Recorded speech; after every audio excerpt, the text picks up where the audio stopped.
Hi guys, welcome back to another Napa STEM Academy art lesson. Today we're going to be making paper flower bouquets.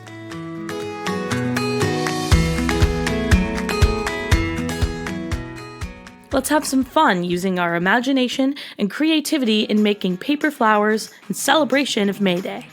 Creativity enhances our abilities to problem solve, think critically, make decisions, visualize, and show empathy and understanding. Let's learn a few new words that we'll be using in today's lesson. Symmetrical.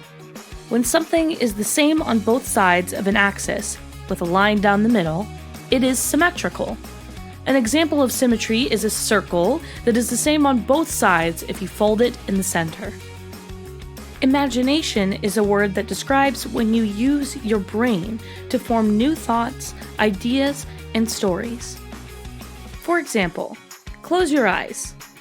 I want you to picture a hippopotamus.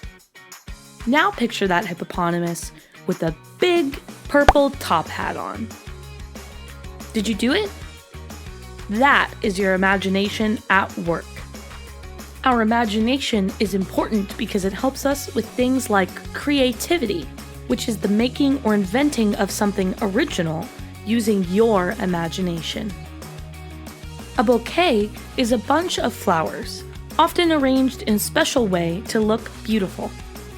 You may see these on Mother's Day or Valentine's Day, any special occasion in which there are a bunch of flowers given to you all in one bundle. So what is May Day? This project is inspired by May Day, which is celebrated every year on May 1st.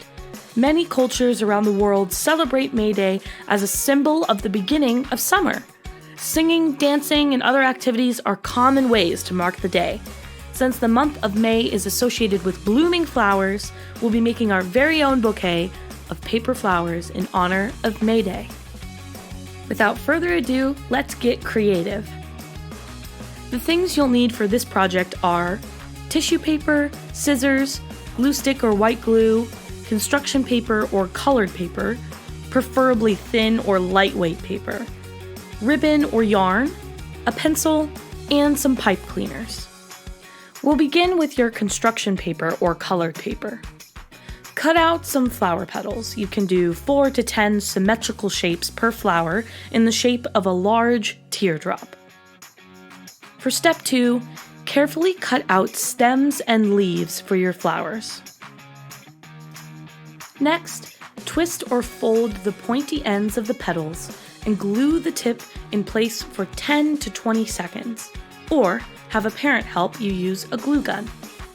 You can also get creative and use paper straws and pipe cleaners. Step 4. Take a pencil and twist your petals around it to give it curves or flips, or bend it. To make a giant flower, use bigger pieces of paper. Here are the instructions for creating a daisy. Cut out a yellow circle about 1 to 2 inches in diameter. Then, cut out 8.5 by 4 inch strips of paper. Glue the edge of each strip onto the circle. Fold the long tab back to the center for a daisy look.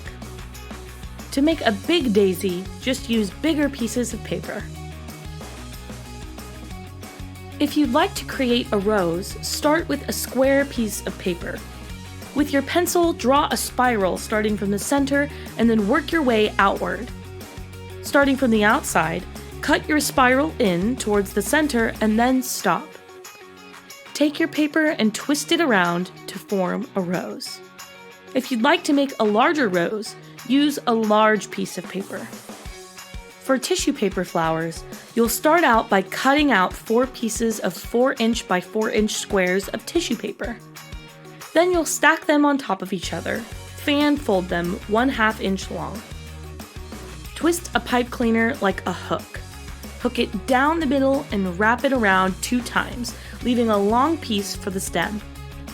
Round off the edges on the sides for a really cute look. You can also poof it out.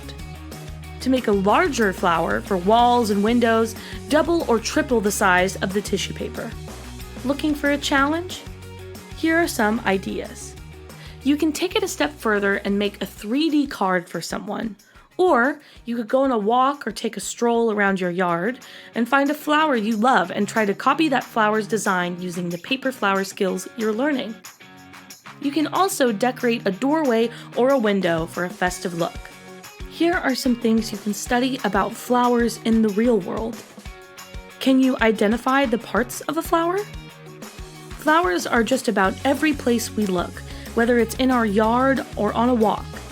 Go on a walk, take a notebook or clipboard, and make note of each different type of flower you see. See if you can find the different parts of the flowers. You can also do research online to find the different parts of different flowers.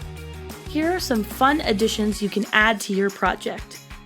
You can add buttons and pipe cleaners to create more beautiful flowers and stems. Or you could even add silly eyes and smiley faces for your very own flower family. If you have a kinder through second grader, consider having them draw pictures of flowers that they would want in their own flower garden. If you have a third through fifth grader, consider using heavier cardstock and make extra large flowers. Cut out bigger petals and use the hot glue gun with a parent's permission. Try creating a bouquet and place it in a jar or an empty terracotta pot. We hope you have fun using your awesome imagination to create your own flower bouquets. We'll see you next week with another art video.